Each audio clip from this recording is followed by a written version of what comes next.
on today's StoryBeat. Something that was frowned in the past because they were called vanity presses, where people would pay tons of money to buy copies of their own plays. It's no longer that. Because of the internet, the print to publish, lulu.com is what I use. I had, as I said, I've got 16 right now on Lulu. My play would have never been done in England if Emma Denton from the Carducci's had not purchased a copy of Felix and Fanny, which was a lulu.com publication through A Books in the UK. This is StoryBeat with Steve Cuden, a podcast for the creative mind. StoryBeat explores how masters of creativity develop and produce brilliant works that people everywhere love and admire. So join us as we discover how talented creators find success in the worlds of imagination and entertainment. Here now is your host, Steve Cuden. Thanks for joining us on StoryBeat. We're coming to you from the Steel City, Pittsburgh, Pennsylvania. My guest today, the prolific playwright and screenwriter Myla Lichtman Fields, received training at the Juilliard School of Drama and a Ph.D. in communications drama with a minor in film from the University of Southern California. As a staff writer at Universal Studios, she penned episodic TV shows, Movies of the Week, and an NBC special. Myla's play, Felix and Fanny, will be presented in November 2022 at the Barbican Center's Milton Court Theatre in London, featuring the Carducci String Quartet. California Artist Radio Theater recorded Felix and Fanny with Michael York and Samantha Eggar, airing it on NPR and Sirius XM radio. Felix and Fanny is the first of Myla's 4 Musicmakers Plays. California Artists Radio Theater also recorded Brigid of Kildare, featuring Samantha Eggar, Monte Markham, and a star-studded cast. Olympia Dukakis read the lead role of Sarah in Myla's play Learning to Dance in the Rain in New York City. It was also a semifinalist in the Ashland New Play Festival and a finalist in the IATI Theater Award Contest. Myla's plays The Stone of Kildare and The Peacemakers were read at San Diego's Old Globe Theater. The Peacemakers won second place in the Stage and Screen Contest and was workshopped at the O'Neill Playwriting Conference Center in Connecticut. 16 of Myla's plays are available through lulu.com. For the record, Myla and I have been friends since meeting at USC in a playwriting class taught by the late, great director, producer, writer, Norman Corwin. So for all of those reasons and many more, it's my true joy to welcome my dear friend, Myla Lichtman Fields, to StoryBeat today. Myla, thanks so much for joining me on the show. I'm honored to be included. Well, the honor is all mine, trust me. So let's go back in time a little bit. Where, back in the beginning of your life, did you first get interested in and get a feeling for plays and playwriting would be something that you would want to do? I always loved theater, and I had trained as an actress and a singer.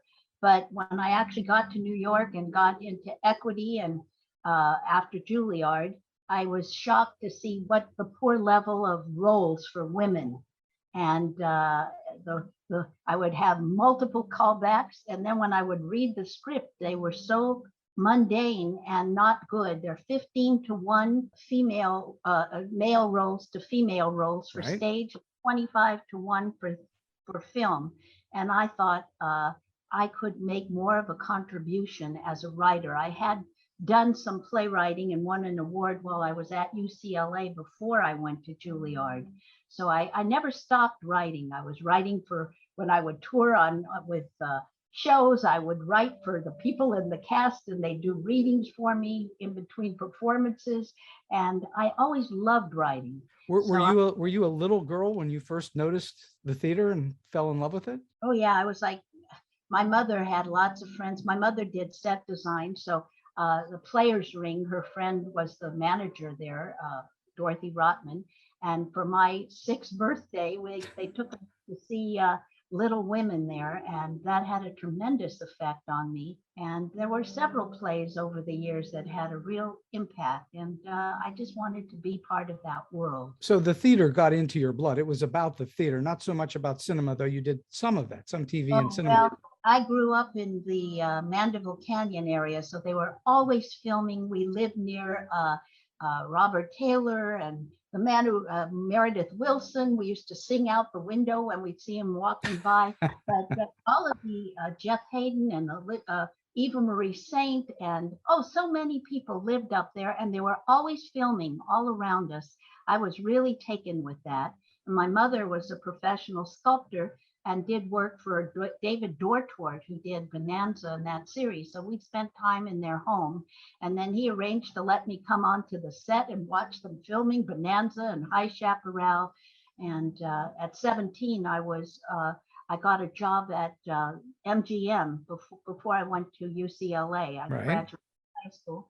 And I spent about 3 months working there, and I really got to see things. I became friends with Milo Laurie. He let me look over his shoulder while he was editing. He had won the Academy Award for Ben-Hur.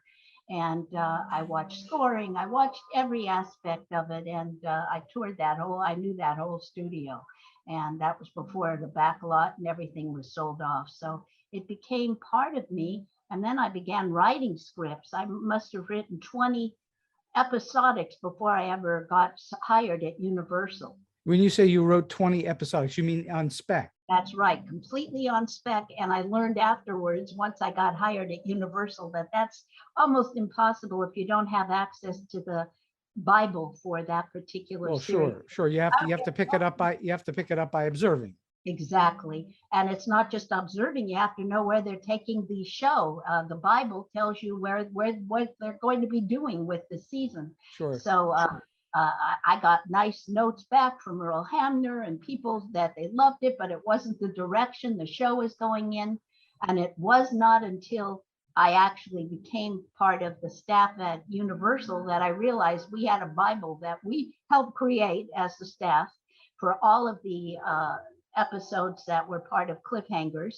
And anybody who didn't have access to that, it was like whistling in the wind. Well, sure, because you don't really know what the inside details are. That's always true for every show. And by the way, for those listeners who may not know, when I said on spec, that means speculatively, that you write it without being paid or hired. You're just writing it to show off, so to speak.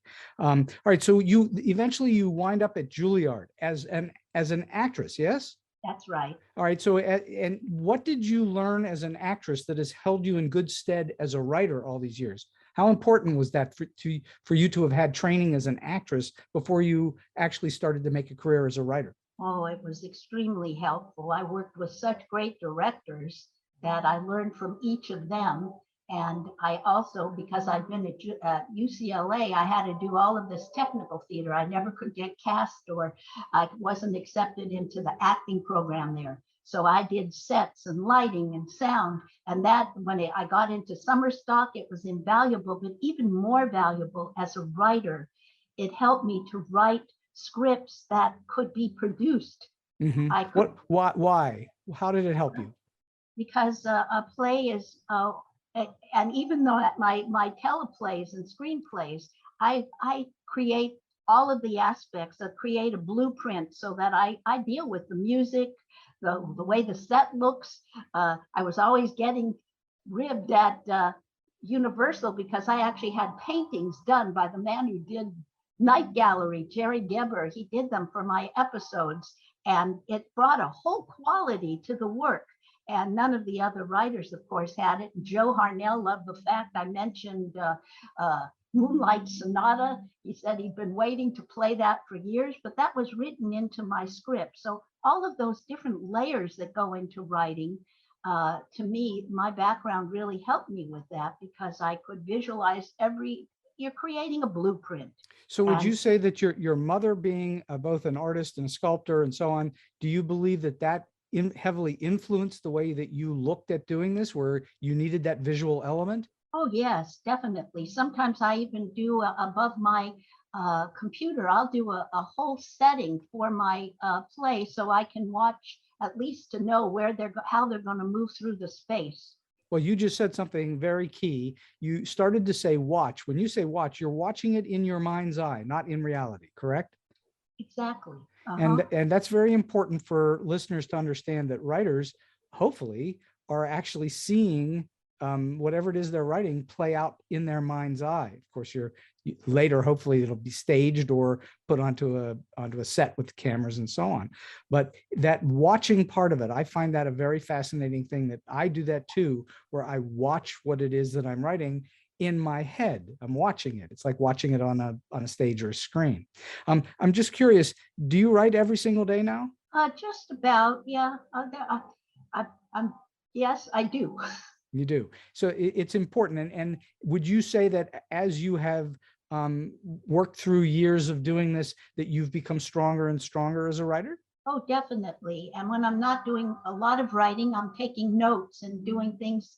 I just published about 16 plays, and revisiting them was very helpful because I had the tincture of time to see them again with fresh eyes. And I hopefully was able to take them to their next level. You had what is a lovely phrase that I like, which is you had artistic perspective. Mm-hmm. You were able to step back and see them almost like you had not written them, right? Exactly, especially mine, because so much is tremendous research. I'll have to spend maybe a year or two before I can even write a play. I had to wait 8 years for Clara and Johannes because I was unable to get their letters. And finally, I was able to buy the 2 volumes that contain their letters. It bookends my Musicmakers series, which are 4 plays. It begins with Felix and Fanny, but it ends with Clara and Johannes. Brahms. And, we're talking about Brahms now. That's right, Johannes Brahms and Clara Wieck Schumann. And so your work, which has a lot of historical aspects to it, requires you to be accurate to some extent. Obviously, you're going to take some artistic license, but you've got to be accurate to a certain extent. So it requires you to dig deep in the research, doesn't it? Oh, absolutely. If you're historic, you have to know what the furniture looked like, the costumes, what their politics, whatever, everything that encompassed their world. And then I make like a timeline that I work from. I literally make a timeline. It's like of everything that was happening during the scope of that period that is the play. So I know exactly what was happening in their lives, and I can refer to it. When you say you make a timeline, is this something on paper, like on a long sheet of paper? It's exactly. It's like laying out a outline for your project. And I always know how it's going to end. I never know what's happening in between because the characters begin to take on a life of their own and begin to talk, and then you have to sort of follow them. But I keep an eye to my timeline just to make sure. And with Felix and Fanny, I only had a few letters when I started working on that project.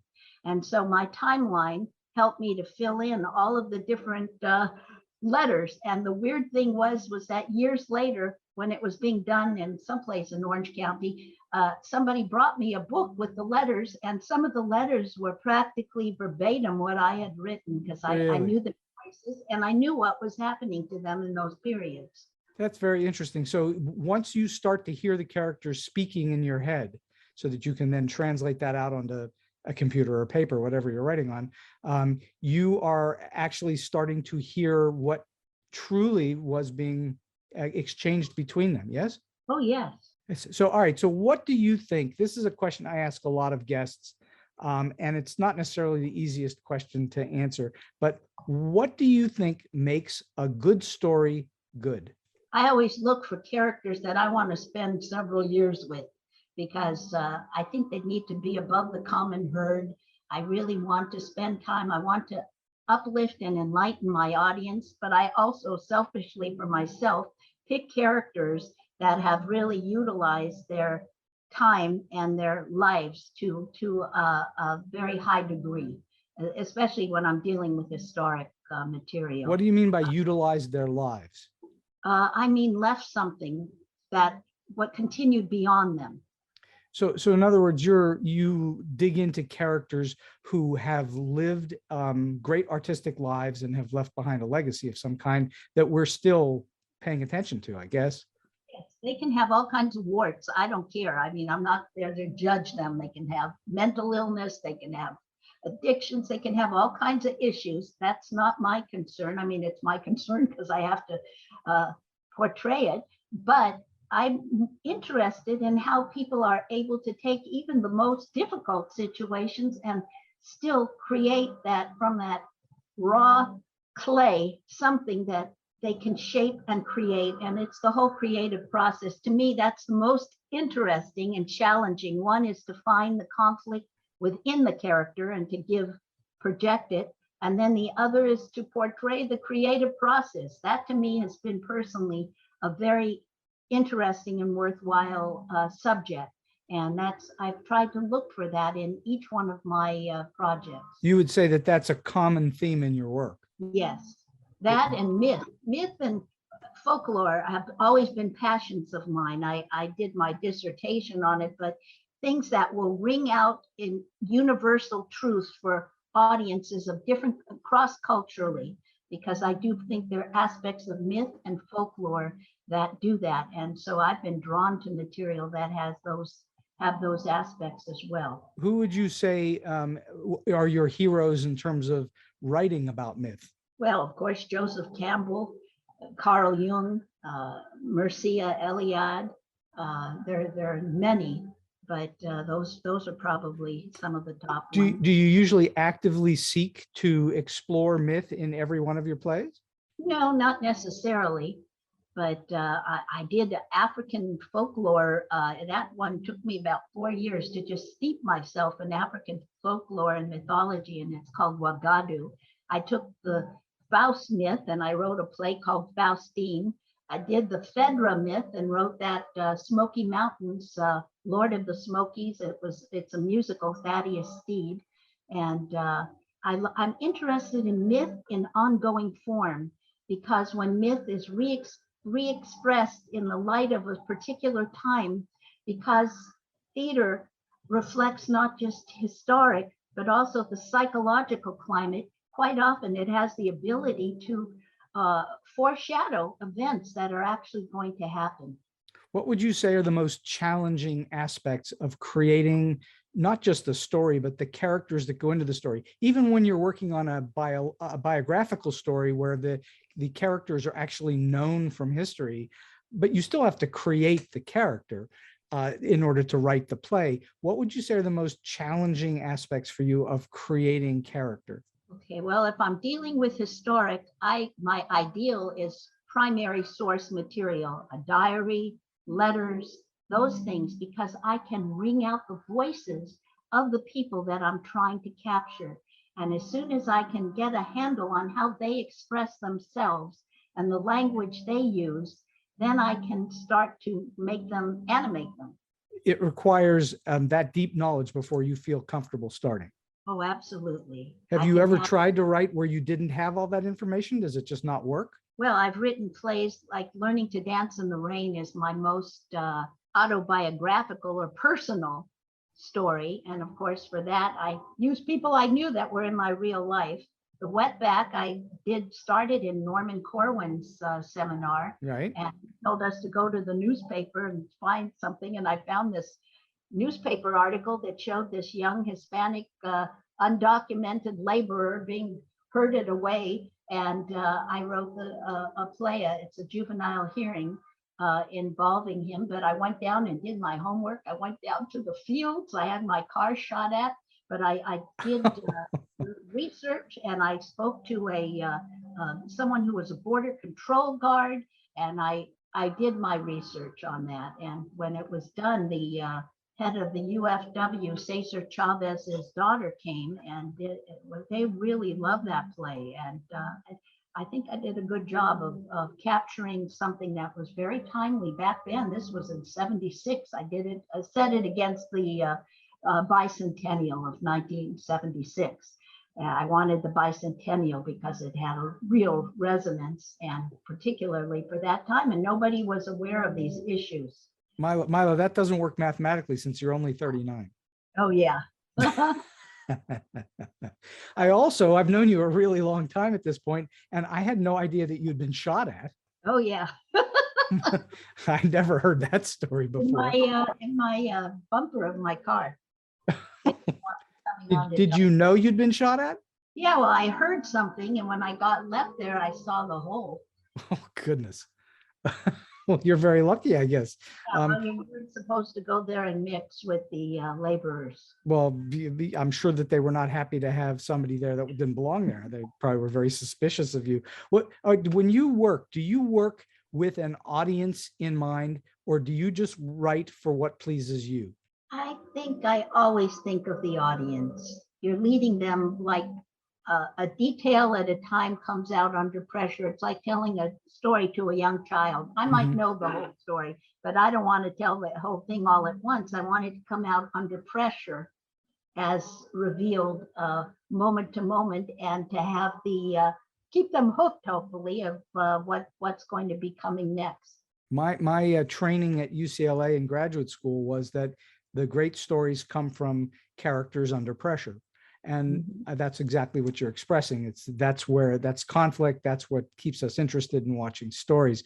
Your stories, your plays are filled with a kind of both as you say, a mythology, but also that conflict has to be playing underneath it at all times. Am I correct? That's right. And sometimes my conflict is not as on the surface, somebody dropping their pants or socking somebody in the face. It's more Chekhovian. It's like below the surface, but you can, again, I'm dealing with Robert Schumann, who was struggling with mental illness, and it was like the elephant in the room. That always becomes a part of the situation and of every scene. You don't know what's going to happen next.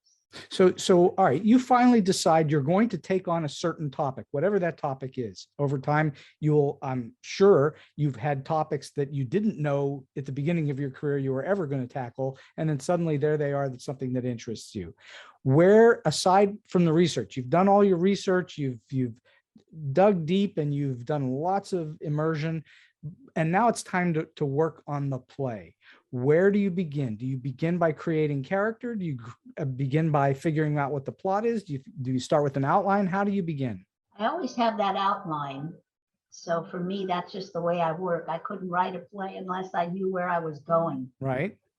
As I said, I don't always know how I'm going to get there, but knowing where I'm going and having some kind of a outline to work from always helps me. And that's what takes me a long time before I'm ready to write it. As the prep to me is very, it's that timeline. And again, is the timeline embedded into your outline as well? Oh yeah. I know exactly what's happening at each point. And so that's actually written into your outline. Oh yes. I don't think everybody works that way. So I think that's a very inspiring and intriguing thing that you're talking about, where you embed the timeline into the outline. I think that's very interesting and useful.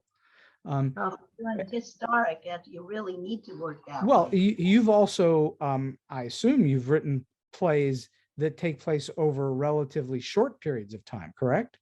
Yes. So then how does a timeline play into, let's say you've written a play and it only takes place over days or weeks or even a month or two, how does the timeline fit in over a shorter period? Is it the same thing? It still does. Absolutely the same. Yeah. Learning to Dance in the Rain was, mother was in hospice. The son was going in and out of the mental hospital, and the daughter was home, caught in the middle, trying to take care of both of them and keeping things going. I see. It's, I still need it. And that all came from again, I usually know the end of my story, but I don't always know what's going to lead up to it. And that one was because that was real personal, because my mother did not want to die until she knew that my son was going to be okay. He had had a breakdown after my father died. Right. And so she needed to empower him and give him a sense of himself. And she didn't know how to do that. And she was lingering a long time in hospice. And finally, she just found what she was going to do, and that was to allow him to be the one to release her from this life. And she was going to remain on as his angel watching over him. Wow. The only one who could release her. It was the most magnificent act of love I had ever witnessed. Wow. And so that's what led to the whole play, because I needed to show that.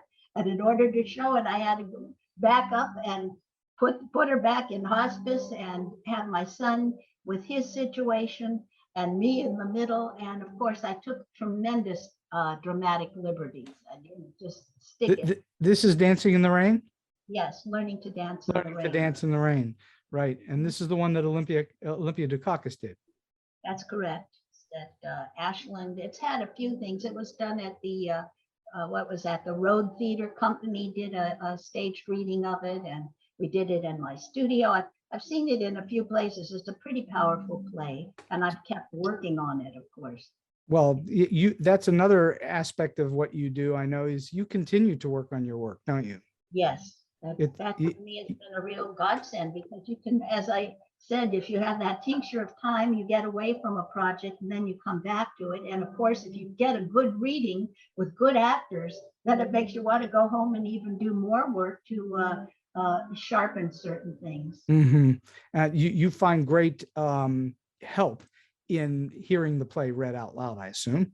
Oh, there's no substitute. It's why I built my own studio. I have it's called Genesis Studios. It's here at our house. My mother had a fine arts section in it. My husband uses that. And I have a black box theater, basically. And I've used it. Many of my writer friends have used it. Some of my former students. Apollo Dukakis just did a reading of a play he wrote about Olympia. And we did the reading here. And as a result of getting that tape with he and Candace Chappelle, it's going to be done at the Greek Film Festival in LA. And now they've just got a booking at North Coast Rep, and they're going to do it at 10 Chimneys. And it got born in our studio because he wasn't sure what he had. He had one scene that had been done at the Delacorte for her memorial service in New York. And I told him, I said, Apollo, you have to write this play. It's just too good not to write about their life in the theater. And so it's about a 38-minute play, but it's very, very powerful and wonderful. And we got him a good recording of it. So for those who don't know that are listening in, Apollo Dukakis was Olympia's brother, yes? Yes, he's Olympia's brother, and he's an outstanding actor himself. He and Olympia had a theater for 18 years that won the Tony for the top regional theater. It's called The Whole Theater. It was located in New Jersey. So, all right. So where do you look for inspiration? Where do you find your ideas? Gee, I don't know. I think they sort of find me. I've always been an avid reader. I loved used bookstores in the days when they used to have them, and even library, friends of the library. I always said certain things just jumped off the page or out of the shelf and came to me. I wrote a play about Anne Hutchinson. It was a novel I read called, I think it was Witness or something. Who is Anne Hutchinson? I don't know that name. Oh, she was the one who was tried for witchcraft in Massachusetts by the Puritans, and they could not convict her. She was too brilliant and had too good scriptural knowledge. So she got excommunicated. About 30 families went with her to Rhode Island. But was she the inspiration for the Crucible? No, not at all. But she wasn't in Salem. She was in Boston. I see. But this was before the Crucible, and this was, it's a very powerful piece. I wrote it for 5 actresses. Actually, I wrote it for 1, and it was performed in a full equity waiver production by 5. It was it's a powerful play. Recently it got chosen for a new play festival. It won a prize from the Nittany, free speech playwriting contest in 2019. It's a very powerful piece, but that woman just jumped off of the page, and I had to write her. And there's a hunchback midwife, there's a woman in the stocks, there's a wife of the minister who became the grandmother of Cotton Mather. It's just that they were just bigger than life characters, and the piece just wrote itself. I loved working on that, but that came to me because of reading that one novel. And with Felix and Fanny, I found Moses Mendelssohn, and I thought I was going to write a play about him.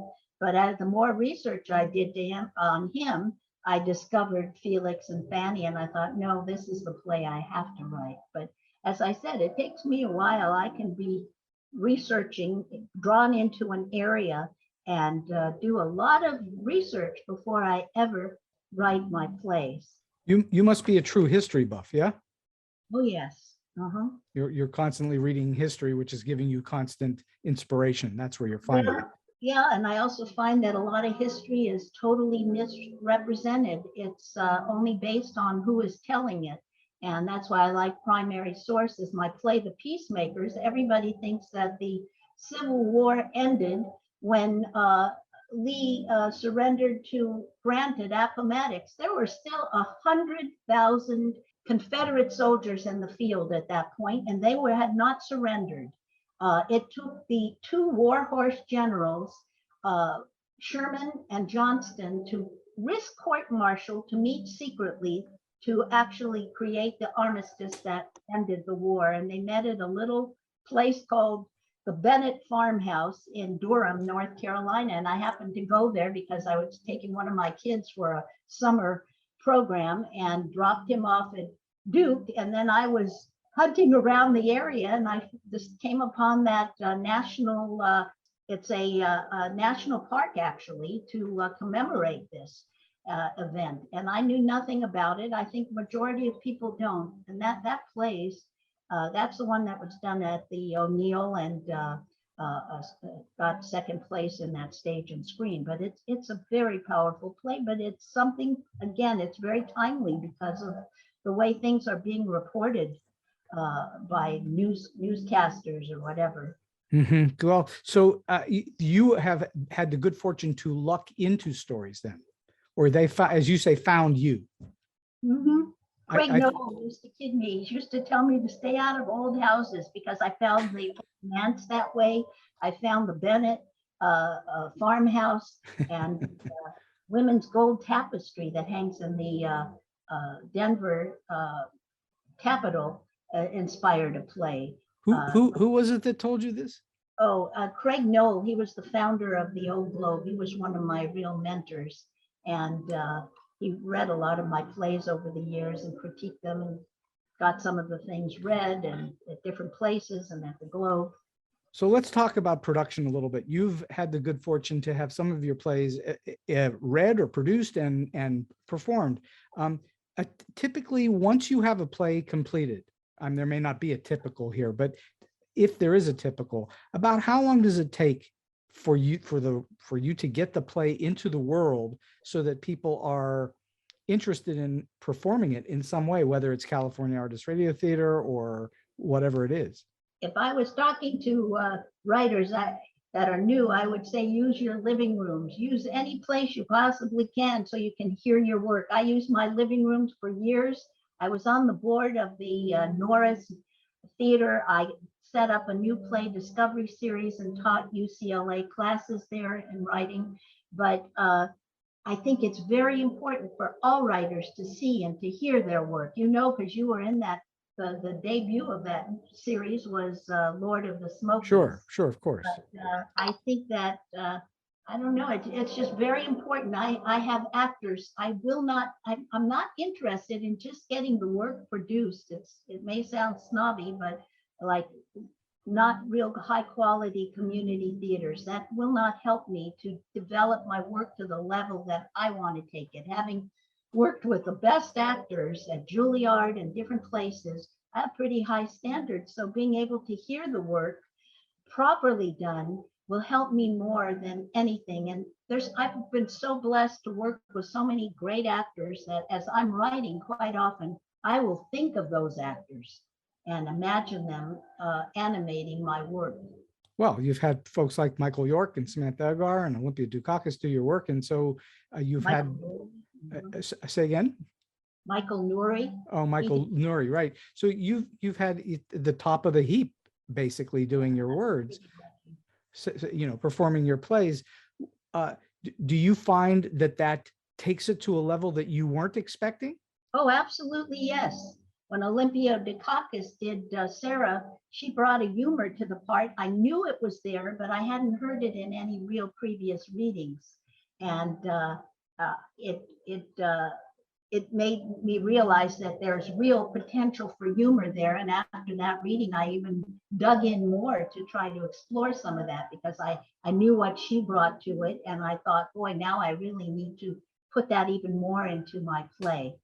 So I'm sure over time, in fact, I know for a fact over time, that you working on whatever you've worked on, you have received your fair share of notes, whether it was working at Universal Studios or whether it was from someone like me, you give it to a friend and you get feedback from a friend, or whether you've had your plays read and then somebody comes up and talks to you about what they think, or whether you've actively sought it out in some way. What is your technique for handling notes that are either confusing or unhelpful, or maybe you think they're damaging to the story? Do you have a way to handle notes? And then conversely, do you have a way of taking notes that really are very helpful and immediately, or maybe not so immediately, absorbing them into the work itself? How do you approach notes, basically, is the question. Oh, well, notes are very important. Sometimes, you'll have feedback after a reading or a performance, and some is very constructive. I look for the constructive criticism, because that I can use and take and actually help me to take my work to its next level, or to work on something that might not be working. But you have to let the crappy ones just sort of roll off your back and just not take anything personally. I've done so much writing that I don't take anything personally anymore. If it's just all I care about is my work. So if somebody's giving me feedback, I'm very grateful for them for taking the time and allowing me to share my work. I have a personal problem with my dialogue, because I've had so many people over the years tell me I have too many words. And, somebody who came to see the reading of Felix and Fanny, when Michael and Samantha did it, I had submitted it to her. She was a pretty well-established producer, and I gave her the play, and she said, "I'm sorry, Myla, this thing just has too many words." So, but I've had that through the years, because my dialogue is very personal. I have found my own voice. No one quite writes the dialogue the way I do. To me, I look at it like, it's like you can have a very well-known writer like Hemingway, and then you can have somebody else who's not a Hemingway write the exact same story, and yet it's Hemingway's voice and quality, or Arthur Miller, or whoever our best writers have been, that have a very personal quality to them. And there are a lot of writers, they try to imitate what they've seen the night before or what's getting produced. And I've always resisted doing that. It was very hard at Universal. My first 2 scripts got pretty much produced intact, and I took a lot of heat for them, because I tried to have fun with them. I had Dracula stopped by a policeman, or playing piano bar, and I loved those, and I felt that the tongue-in-cheek approach should have been the way the series went. It did not. After they got more time from the heat of starting the series, there was more and more writing by committee, and so my voice pretty much got rubbed out. And in theater, that doesn't happen, and I have stuck to my guns. My plays are different, and some people can't read them, but when they see them produced, my work plays. I've had enough of an acting and directing background to know that the way I write, if it's done properly, it works, and it's sort of magic. It is magic.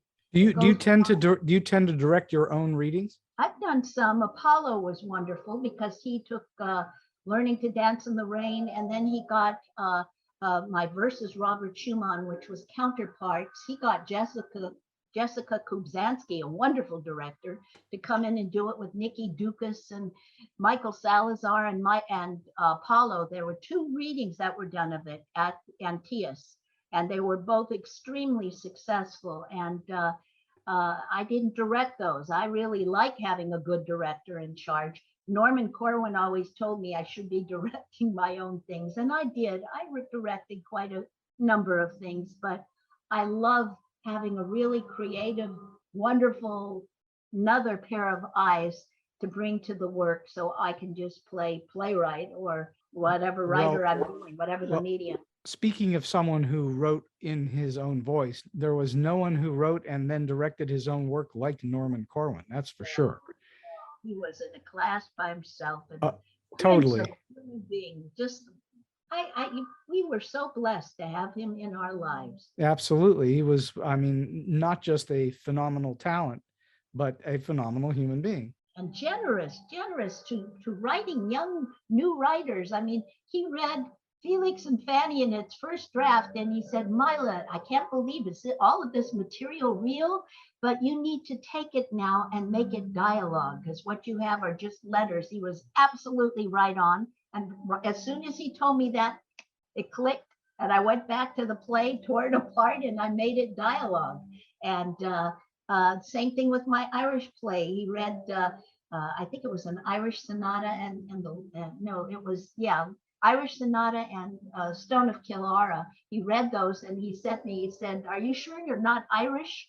But it was very, very supportive, because as you know, you create these children, you don't know if they can walk, and everybody's hurling rocks at them. But when you find somebody in the industry, I found Norman, I found Craig Noel, there have been a few, and that really helped me.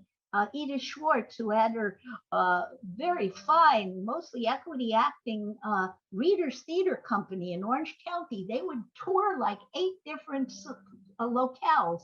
And I had 4 of my plays under Edith's direction. And she was a wonderful director, but so supportive and would give me feedback, what I needed to do and I could hear them rehearsing, and I could make changes to scenes and tighten things. And that was just, it's so invaluable. Well, there's truly nothing like hearing the actors reading it and then being able to actually work on it while it's happening, while you're in pre-production or in rehearsals or whatever you are. That makes a huge difference for you, doesn't it? Well, and I try to record as much as I can. If I get a reading, or I prefer a stage reading, and when I can get any kind of a reading or even a production of the work, I like to video, because then that tincture of time again comes into play, and you sit back and you watch them with fresh eyes, and boy, certain things just jump out and smack you that you need to change or do or develop, or a scene that needs to come in. When they were rehearsing Satan Amongst Us about Anne Hutchinson, there was like this hole in the play, and I talked to the director, and she said, yeah, we need a scene showing her as a mother. So I added a scene on the Griffin, them coming over from England to Massachusetts, with her on board with her kids. And it just fleshed out that it just filled in a hole that needed to come into that character. But if I hadn't had a production and the rehearsals and being able to see what I had, and again, the director she brought in a live female chorus up in the loft. It was a big church. It was St. Peter's Players in Palos Verdes. And there was a cappella women's choir in the loft. It was so, it added a quality to the play that it took it to a whole different level. So let's talk about the difference between screenplays and plays. It's been a while, I think, correct me if I'm wrong, since you've worked on a screenplay, right? Yeah, I've written screenplays. They just haven't been produced. Well, get in line with the 10 million people who have the same issue, including me.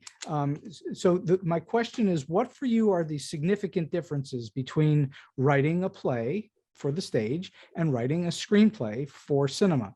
I mean, I'm asking what I think is a fairly obvious question, but I'm curious your take on it. One's for the eye. It's visual. You tell your story through the visuals. And the other is more language. It's still, there are visuals to theater too, hopefully. And it's also, I don't know, to me, theater, there's the time frame. You can spend time on itself and do unusual things with it. There's like a supernatural element that can come in. I believe that can come in now in film as well. But I loved what Lin-Manuel Miranda did with Tick, Tick, Boom. I mean, that was magic. The way Right. he bent that time frame and told that story, I thought that was wonderful, very creative. I agree with you. It was very creative treatment of that particular work, which is not terribly well known. No. And now obviously will be a lot better known. Do you have a preference? If I said to you, is it playwriting? It seems to me it would be. Playwriting is your métier, yes? Well, playwriting is what I've been able to do all these years while raising a family and being at home and not being able to go to Hollywood and be on the set from 9 in the morning till 12 at night or whatever. And also, once you hit 40, you're dead as far as Hollywood's concerned. I'm hoping when I go to England for Felix and Fanny, I have 4 Musicmaker plays that are each sterling that could easily be adapted for Masterpiece Theater and for a series called The Musicmakers. And I'm going to be meeting with somebody while I'm there to discuss that. And that's, if I get to do that, I had started a screenplay of Felix and Fanny. I just never stuck with it because I didn't know where I could take it, but I would love to be able to adapt those 4 plays for a Masterpiece Theater. So what? Tell us what the 4 titles are. Felix and Fanny, and what are the other 3 titles? Felix and Fanny versus Robert Schumann, Serenade, and Clara and Johannes.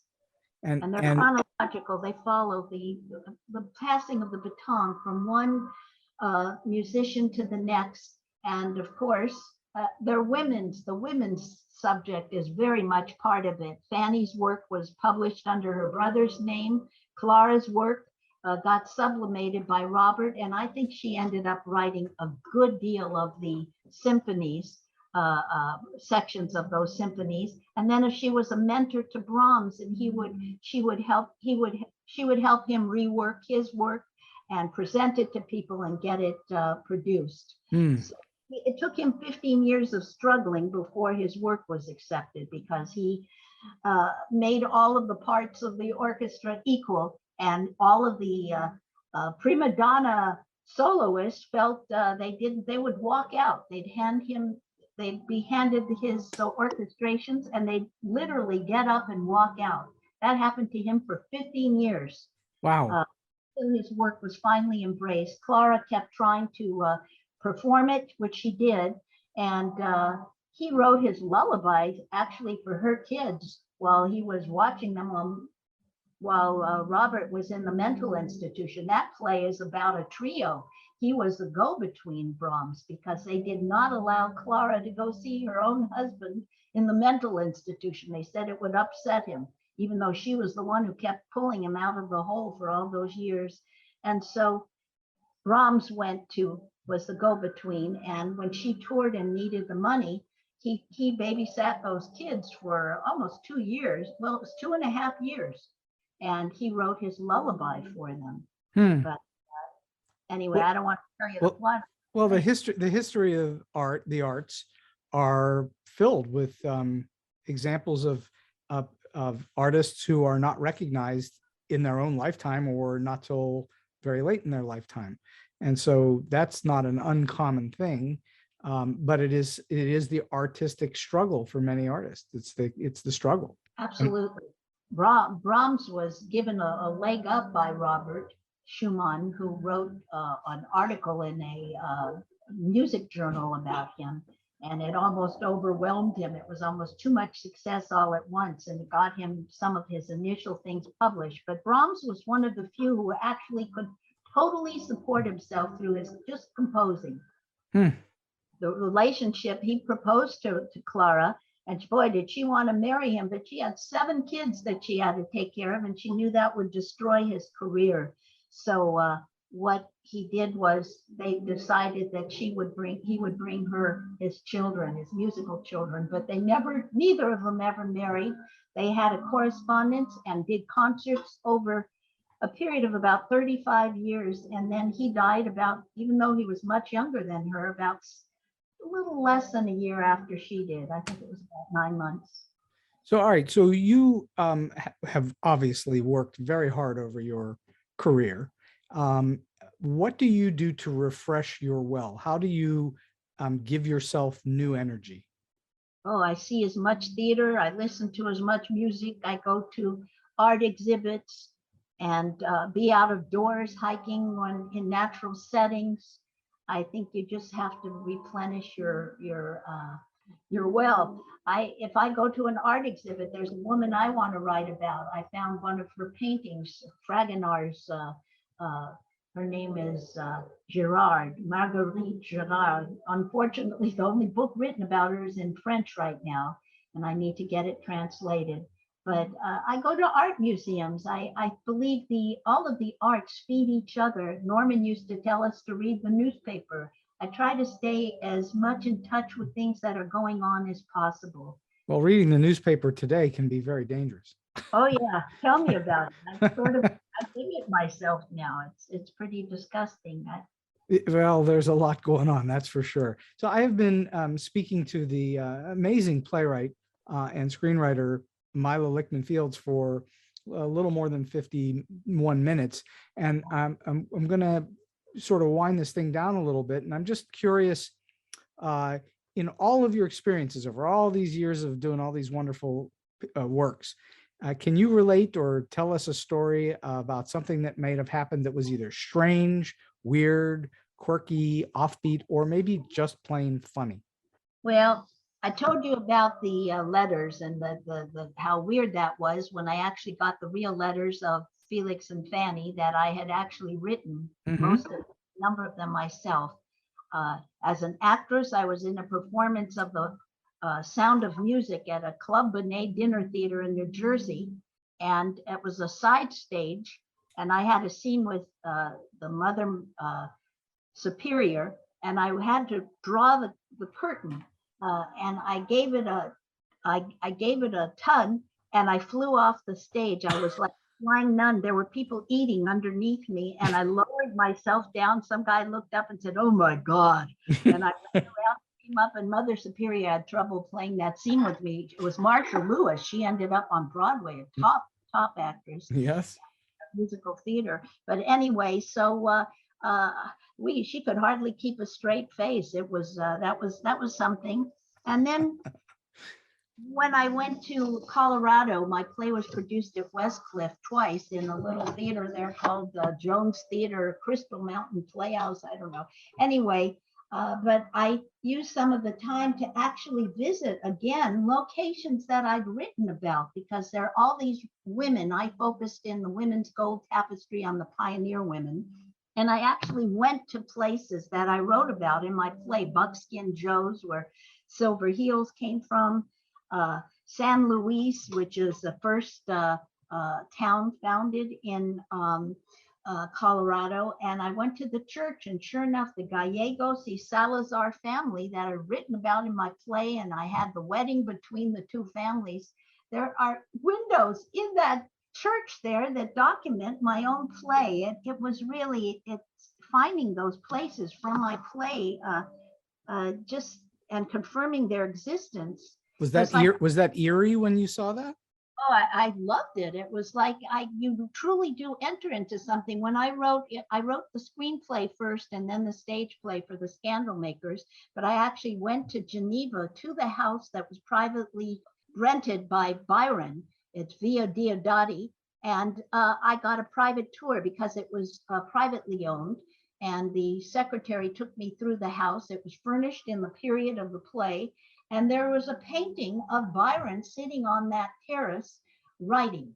And I mean, it's just, it's so enriching to actually, when you can go and see the actual locations. I went to the cemetery where Mary flees to. It's Mary Shelley, and it's Byron and Shelley. And that summer when they entered into the bet on who could come up with the scariest story, and mine is about Mary's exercising the monster within her. And well, Mary won. Oh yeah, she sure did. She sure did. And it's had incredible staying power, Frankenstein. All right, so great stories. Last question for you today, Myla. You've already given us just an enormous amount of terrific advice, but I'm curious if you have a single piece of advice for those who maybe are starting out and trying to figure out what to do with their careers and how to become writers or playwrights, or maybe somebody's in a little bit and looking to try to figure out how to get to that next level. Okay, I have two things. One is become a member of the Dramatists Guild. I believe that's the most valuable, reasonable investment you can make. If you've written a play and you submit it, that's all you need to do to become a member. But they have helped me so much. You have access to their lawyers for your contracts. I never sign a contract until I have it vetted by the Dramatists Guild. I just went through that with this latest contract with the Carducci Quartet in England.